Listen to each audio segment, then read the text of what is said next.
एक समय की बात है। एक राज्य में एक नेक दिल राजा रहा करता था, लेकिन उसी का मंत्री उस पर घात लगाए बैठा था। वह मंत्री हमेशा योजना बनाया करता कि कैसे राजकुमार को अपने रास्ते से हटाया जाए, क्योंकि वह मंत्री पूरा राज्य हड़पना चाहता था। इसीलिए कोई ना कोई योजना ही बनाता रहता। एक दिन उसी राज्य में एक चोर चोरी करता हुआ पकड़ा गया। चोर को दरबार में लाया गया और राजा ने उसे सजा सुनाई। उस चोर का दाना पानी इस राज्य से बंद हो जाएगा और कोई भी व्यक्ति इसे दाना पानी देता है तो उसे भी दंडित किया जाएगा। चोर की हालत बहुत खराब हो गई थी, क्योंकि कोई भी व्यक्ति उससे बात नहीं करता था। 3-4 दिन ऐसे ही बीत गए। एक दिन वह भूखे प्यासे नगर से गुजर रहा था। भूख प्यास के कारण उसे चक्कर आ गई और वह वहीं बेहोश हो गया। उसी रास्ते से राजकुमार भी आ रहे थे और उनकी नज़र उस चोर पर पड़ी।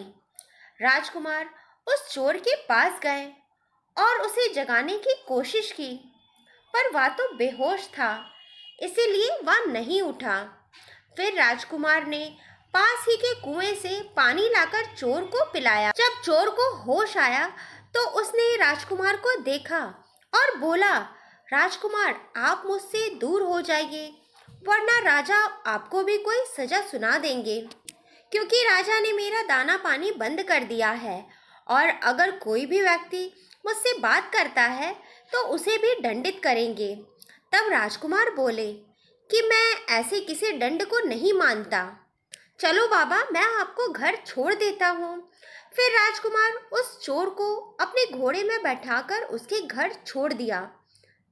यह खबर पूरे राज्य में फैल गई कि राजकुमार ने उस चोर की सहायता की। राजा ने राजकुमार को दरबार में बुलाया और बोला, तुम्हारी इतनी हिम्मत, मेरे मना करने पर भी तुमने उस चोर को पानी पिलाया। तब राजकुमार ने बोला, महाराज, आप ही के दिए हुए संस्कार हैं जो मैं कभी नहीं भूलूंगा। किसी गरीब लाचार की सहायता मैं हमेशा करूंगा। अगर ऐसा करना पाप है तो मैं दंड के लिए तैयार हूँ। पर राजा अपने ही पुत्र को सजा देना नहीं चाहता था। तब राजा ने बोला, अगर तुम अपनी गलती मान लोगे तो मैं तुम्हें माफ़ कर दूंगा। तब राजकुमार ने बोला, अगर मैंने कोई गलती की ही नहीं है तो मैं माफ़ी क्यों मांगूं? तभी मंत्री बोल उठा, महाराज, आपको राजकुमार को दंड देना ही होगा। अगर आप उन्हें दंड नहीं देंगे तो प्रजा आपको सही राजा नहीं समझेगी। मंत्री, आप ही बताइए कि मैं राजकुमार को कौन सा दंड दूं? तब मंत्री बोल उठा, राजकुमार को 6 महीने के लिए जंगल में भेज दिया जाए, यही उनके लिए उचित दंड होगा। राजा ना चाहते हुए भी अपने पुत्र को दंड दे दिया। राजकुमार अपने माता पिता की आज्ञा लेकर जंगल की ओर निकल पड़ा। उसने जंगल में एक कुटिया बनाई और जंगल में लकड़ी काटकर और उन्हें बेचकर अपना गुजारा करने लगा। एक दिन लकड़ी काटते काटते वह काफ़ी दूर निकल गया और उसे काफ़ी प्यास लगने लगी। प्यास पास में नदी थी जहाँ वह पानी पीने गया। वह जैसे ही झुककर पानी पी रहा था, तभी उसके पीछे से आवाज़ आई, यहाँ से चले जाओ, यहाँ से चले जाओ। जब उसने पीछे पलटकर देखा तो 2 औरतें खड़ी थीं। दोनों गुस्से में बोली, अरे लड़के, यहाँ से चले जाओ, राजकुमारी आने वाली है, तुम दक्षिण दिशा की ओर से चले जाओ। जैसे ही वह जाने लगा, अचानक से राजकुमारी अपनी 2 दासियों के साथ आ गई। राजकुमारी बहुत ही सुंदर थी। जब राजकुमार ने राजकुमारी को देखा तो उससे प्यार कर बैठा। तब वे दोनों दासी बातें कर रही थी, अरे यह तो बहुत अनर्थ हो गया, इस लड़के ने राजकुमारी का मुंह देख लिया। तभी एक दासी महल की ओर दौड़ पड़ी और उसने राजा को जाकर बताया कि राजा साहब, एक गरीब भिखारी ने राजकुमारी का मुंह देख लिया है। हमने बहुत प्रयास किया था उस लड़के को भगाने की, पर ना जाने राजकुमारी दक्षिण दिशा की ओर से कैसे आ गई और उस लड़के ने राजकुमारी का मुंह देख लिया। यह तो बहुत अनर्थ हो गया। तभी राजकुमारी भी आ गई और उसने अपने पिता को रोते हुए कहा, पिताजी, मुझे माफ़ कर दीजिए, एक भिखारी ने मेरा मुंह देख लिया। तब राजा ने पंडित को बुलाकर सारी बात बताई और पंडित बोले, देखो राजन, यह विधि का विधान कोई नहीं बदल सकता। मैंने पहले ही बताया था कि अगर 15 दिन के अंदर राजकुमारी का मुंह कोई देख लेता है तो उसी के साथ राजकुमारी का विवाह करना होगा, और अगर वह किसी और के साथ विवाह करती है तो उनकी मृत्यु हो जाएगी। तब राजा बोलता है, क्या पंडित जी, इसका कोई उपाय नहीं है? तब पंडित बोलते हैं, नहीं राजन, इसका कोई उपाय नहीं है। या तो तुम उस लड़के के साथ विवाह कर दो या अपनी पुत्री को पूरा जीवन अपने पास ही रखो।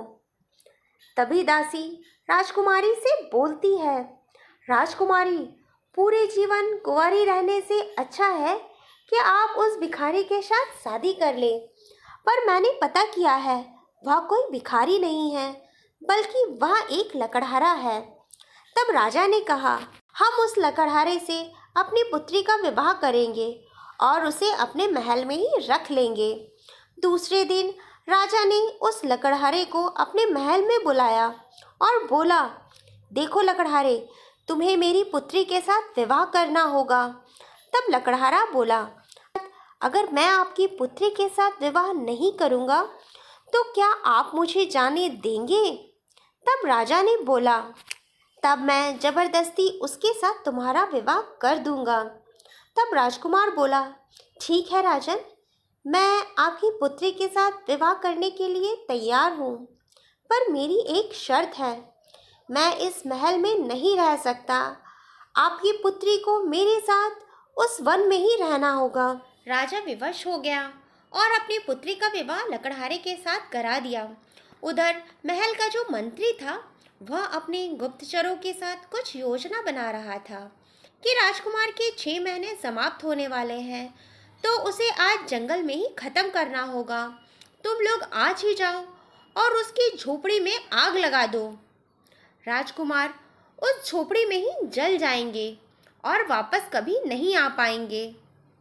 उधर लकड़हारा अपनी रानी को लेकर वन में चला गया था। राजकुमारी झोपड़ी में बहुत परेशान हो गई थी। वह पूरी रात सो नहीं पा रही थी। राजकुमारी ने सोचा, अगर मैं झोपड़ी में रखे सारे बर्तन को तोड़ दूं, चादर फाड़ दूं, तो हो सकता है यह लकड़हारा मेरे साथ महल जाने को तैयार हो जाए। राजकुमारी ने वैसा ही किया, पूरी झोपड़ी को तहस नहस कर दिया। जब वह लकड़हारा आया और अपनी झोपड़ी की ऐसी दशा देखा तो वह बहुत चिंतित हो गया और बोला, राजकुमारी, तुमने यह क्या किया? अब हम कहाँ रहेंगे? तब राजकुमारी ने बोला, मुझे यहाँ नहीं रहना है, तुम्हें आज ही मेरे साथ महल वापस चलना होगा। लकड़हारा मजबूर होकर रानी के साथ महल में चला गया। उधर मंत्री के 2 गुप्तचरों ने झोपड़ी में आग लगा दी, पर उन लोगों को कोई अंदर से आवाज़ सुनाई ना दी। फिर वे दोनों बातें करने लगे कि झोपड़ी तो पूरी जल गई, पर किसी के चीखने चिल्लाने की आवाज़ क्यों ना आई। तभी दूसरा बोला, शायद राजकुमार मर गए होंगे, इसीलिए कोई आवाज़ नहीं आई। चलो अब हम वापस चलते हैं। इधर महल में लकड़हारे को 2-3 दिन हो गए। तब उसने राजकुमारी से बोला, राजकुमारी, अब तुम मेरे साथ चलो। तब राजकुमारी रोते हुए बोली, मैं उस जंगल में नहीं रह सकती, मैं वहाँ कैसे रह पाऊँगी। तब राजकुमार बोलते हैं, अब तुम्हें जंगल में रहने की कोई ज़रूरत नहीं है, बस तुम मेरे साथ चलो। फिर वे दोनों रथ पर सवार होकर जाने लगे।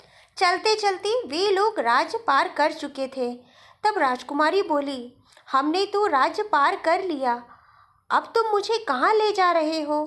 तब राजकुमार बोलते हैं, तुम चुपचाप से बैठी रहो, मैं जहाँ तुम्हें ले जा रहा हूँ तुम वहाँ बहुत खुश रहोगी। थोड़ी ही देर में वह रथ एक राजमहल के पास आकर रुक गई।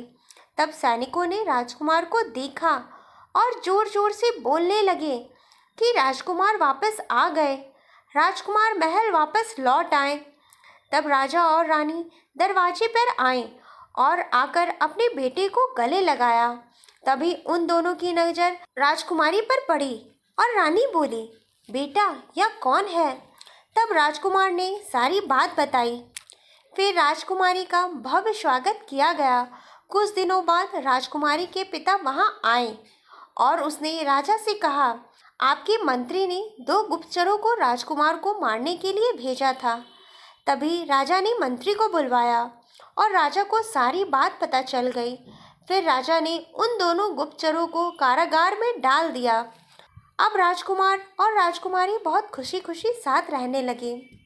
तो दोस्तों, कहानी अच्छी लगी तो लाइक करना ना भूलें और ऐसे ही कहानी देखने के लिए हमारे चैनल को सब्सक्राइब करना ना भूलें। राधे राधे।